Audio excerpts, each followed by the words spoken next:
kick things off? Let's do it. All right, so welcome to my new project, ladies and gents, and I'm here with my dear friend Betsan, Hi. who does amazing work. She used to run an amazing restaurant in Singapore called Humpback, and now she's in England. In Wales. Am I right? In Wales? In England. In England. Gonna have to edit this part. And Betsan, tell us a little bit about yourself and what you do at the moment. All right. So we moved back from sunny Singapore, Yeah. and we are running this beautiful pub and restaurant called the White Hart in Littleton-on-Severn. It's a really awesome 16th century farmhouse converted Wow. into this beautiful place. You should totally check it out. I will. Hey, let me ask you, what made you decide to study on restaurant? Was this something you've always wanted to do, or? Do you know what? Honestly, I kind of fell into it. Yeah. I think a lot of people fall into restaurants and bars. And at the time, I didn't really know what I wanted to do. Mm-hmm. But it's one of those things you get to meet a load of cool people. It's really, you've got to really love what you do, because everything has to come from your heart. There's no faking it in front of people. You just get one customer, another customer, and they become your friends, your family, your extended guests. Yeah, so it's kind of one of those things. I'm definitely a people's person, but I kind of fell in love with the industry that way. How did you get into this industry? Was this something you studied in school? No, No. What not did at you all. study? Just out of curiosity. So mainly history, geography, and a bit of law. Oh, perfect. So totally not unrelated Uh-huh. at all. Completely.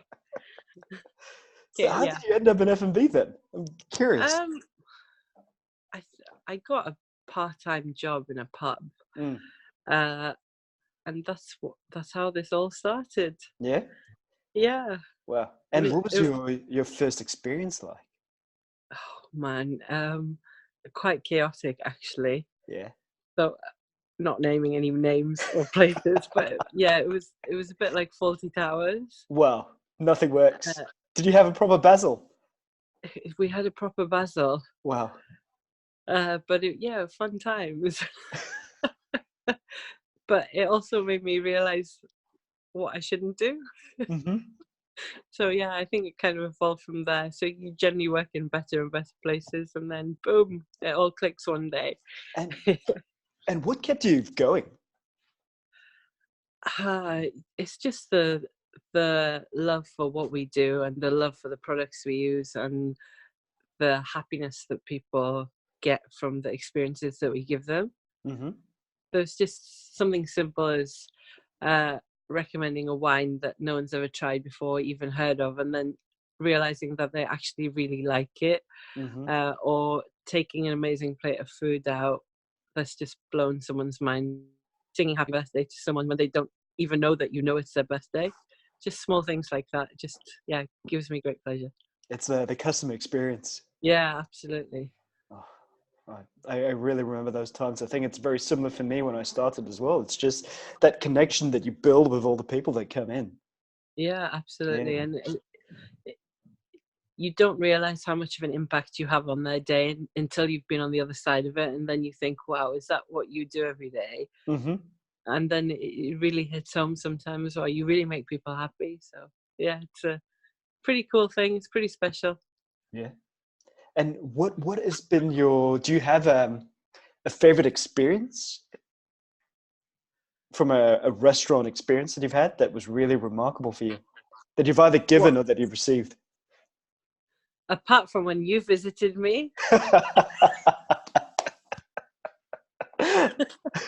No. Thank you.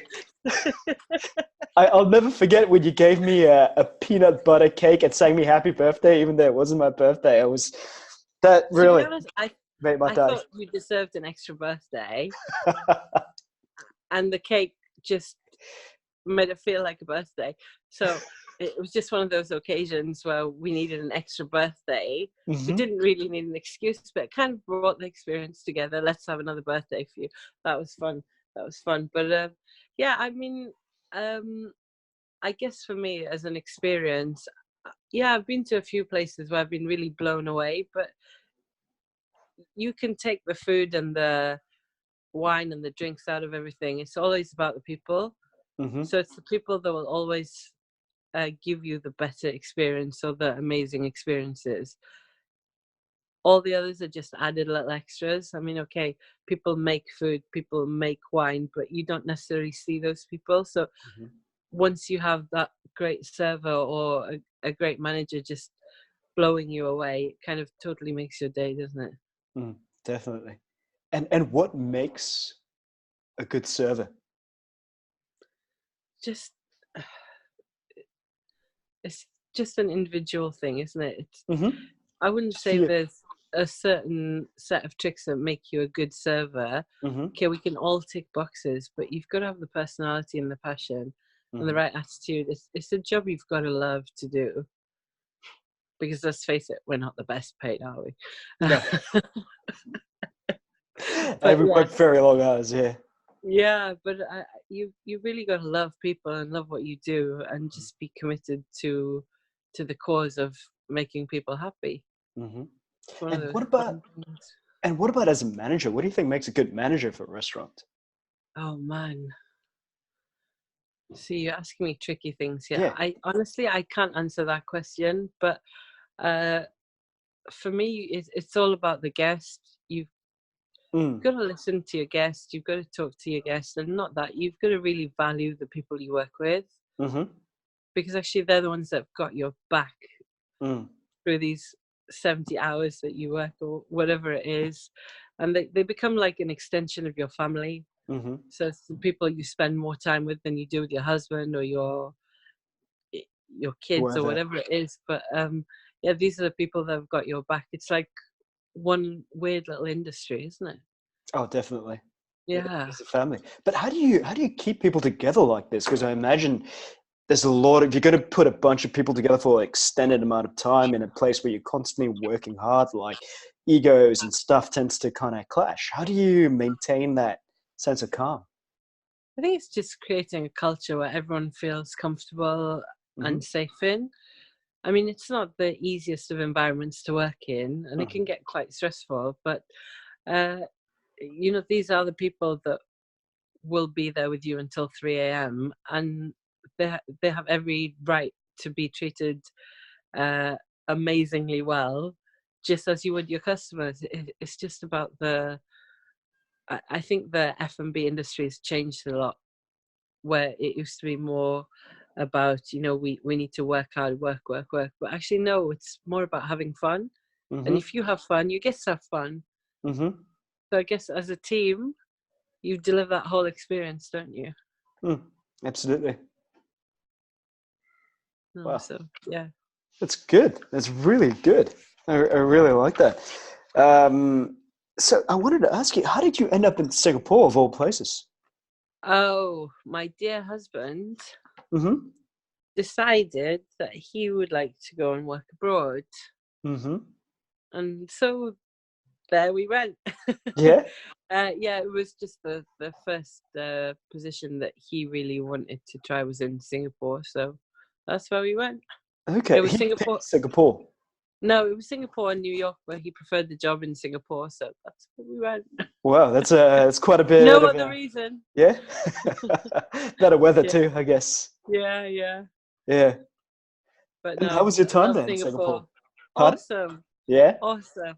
Met some awesome people, made some awesome, well, friends for life actually. But yeah, really great place. And Amazing people, amazing country. do you miss anything particularly? Um, you know what? I really miss spicy food at the moment. Me too. Having a bit of a spice withdrawal system. Yeah. But yeah, but the people as well, the guys that I worked with at Humpback, man, I really miss them. Yeah. You want to give him a shout Really, out to any one of them? well, all of them, It's a Berlusconi, eh? all of them. The Italian. No, absolutely every single one. Oh, that's fantastic. I love that. You're so positive. Like, I've got a list of questions if you don't mind. I'm just going to like look through them.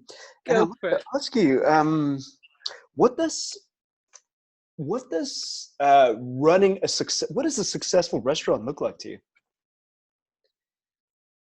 So of course you've got to have your great products in place. You've got to have a good concept. Uh, but for me, you've got to have the right people.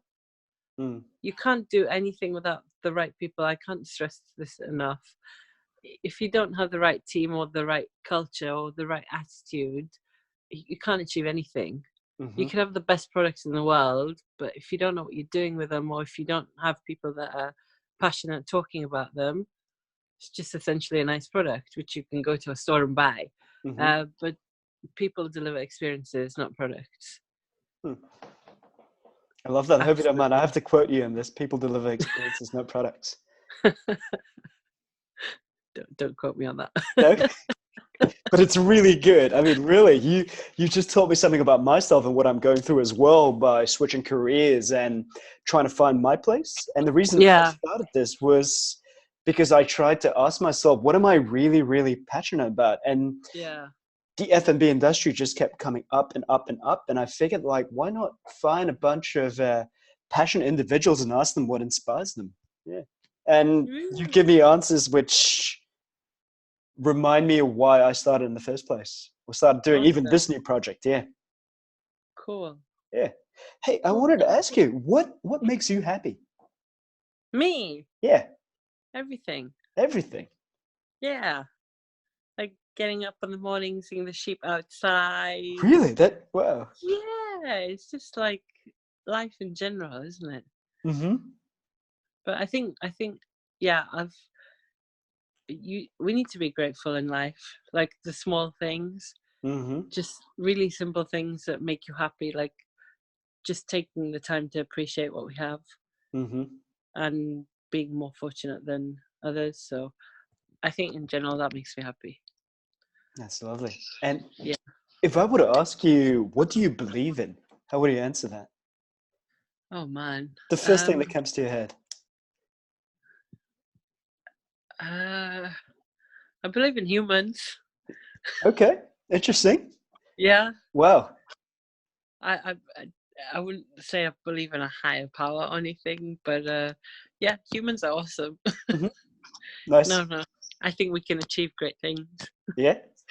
And Don't quote me on that. the power to achieve one great thing with no limit or reason, like what would you want to achieve? Apart from world peace, Yeah. because everyone wants that.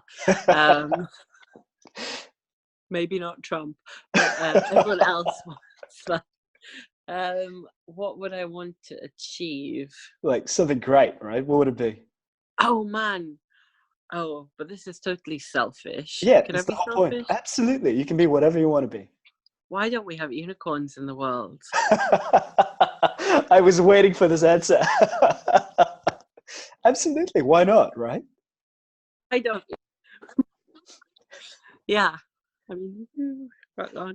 Exactly. And you know, in German, we call them Einhorns. Einhorns, Yeah, yes. Einhorns, one horns. Yeah. And if you go to a drugstore in Germany, they even have condoms of Einhorns. That's Yeah. quite disturbing. Yeah, I But know. sure. Yeah. I don't think, anyway, let's not go. Well, hey, I wanted to ask you a really random question. I know you talk about service a lot, but just out of curiosity, let me ask you, what do you think it takes to run a successful kitchen? Oh man. Yeah. Um, I don't think you should be asking me that. Yeah.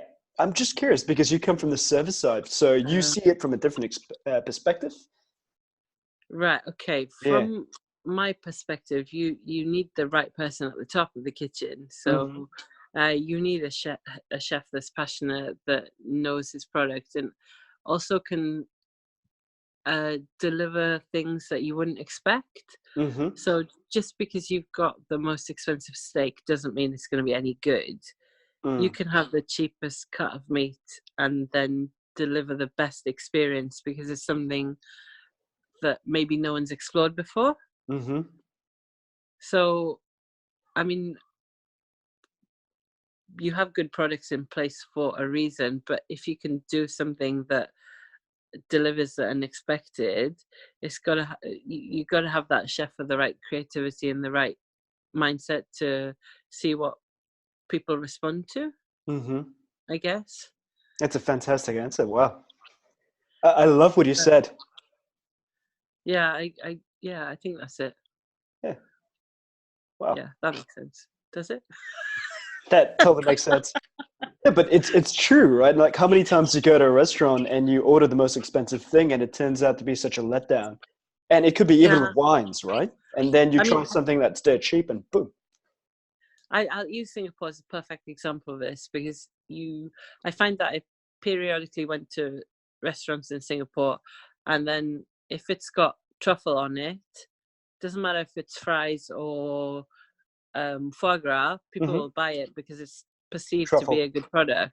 Mm-hmm. Uh, but of course, if you put truffle oil on fries, it's not truffle, and anyone can do that. But Mm-hmm. if you can make something amazing just out of a fry, Mm-hmm. why wouldn't you order that product?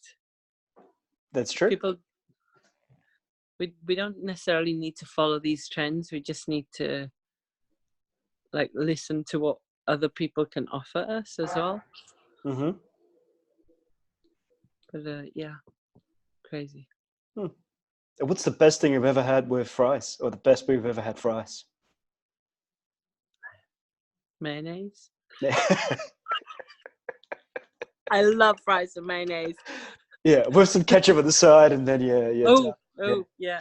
yeah. Come to Germany and try the currywurst with like the pommes over here with the mayonnaise. I don't know what it is about the potatoes in Germany, but they're just insane. But I think fries and mayonnaise are epic. Mm, By the way, absolutely, epic. good quality mayonnaise. Good Mm, quality mayonnaise. Yeah. cool. So just to wrap this up, I have just a couple last questions, and maybe even the last question is Ooh, if you if you could go back in time Jesus. to your wait just bear with me for a second, right? To your, I don't know, your when you're just starting out, right? So to your 20-year-old self, Mm. what would you tell 20-year-old Betsan just starting out in F&B? Brace yourself. Brace yourself. I think you might be. People have this misconception that it might be an easy task, and that you don't need skill sets, which is fair. Uh, However, I've met some of the most dedicated, passionate people in this industry, and they are one extended family, and you make friends worldwide. Mm, The experiences and the opportunities you get are just incredible. mhm. Incredible. I mean, I know when I come to Singapore to visit anyone again, I've got friends for life. And also in other parts of Asia, when we do pop ups or uh, get to meet other chefs, it's just one nice family. But brace yourself. But brace Brace yourself. yourself. It's not an easy ride. Nothing is easy in life. Uh, that's true sometimes. I have to agree with you. And just as the last question, if you could send out a message to, I don't know, thousands of millions of people, right? What would you tell them? You could say anything, Anything I want. anything you want. What would you tell them?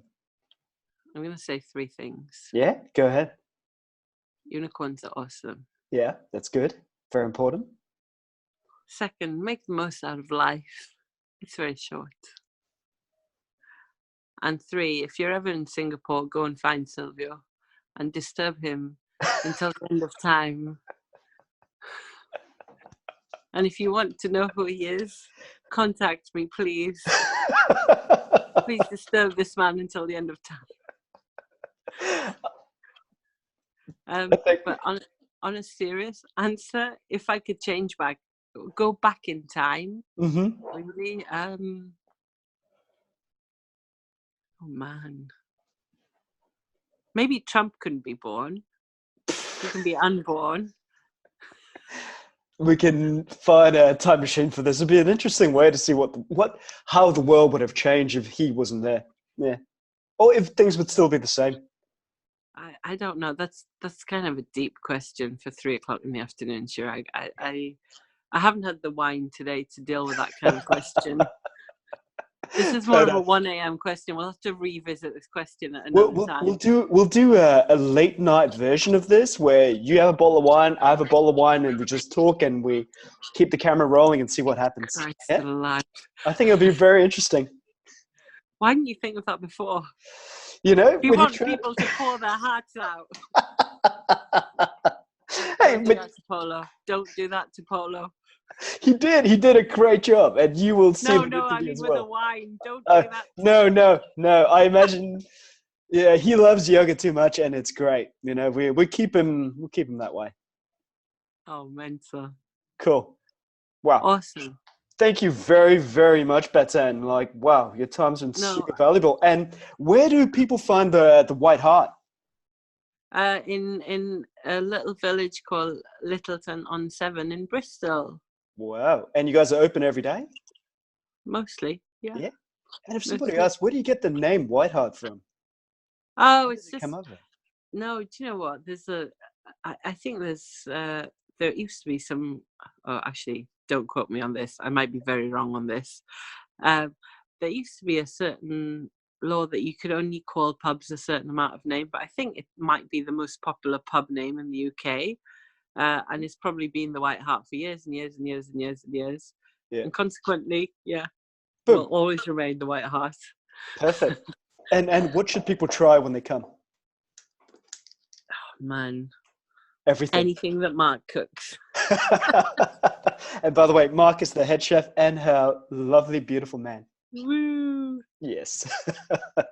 Awesome. Thank you very, very much, Betsan. Thank you. And guys, thank you for watching. And you can find Betsan in Bristol at the White Hart anytime you're there. And we wish you a beautiful time.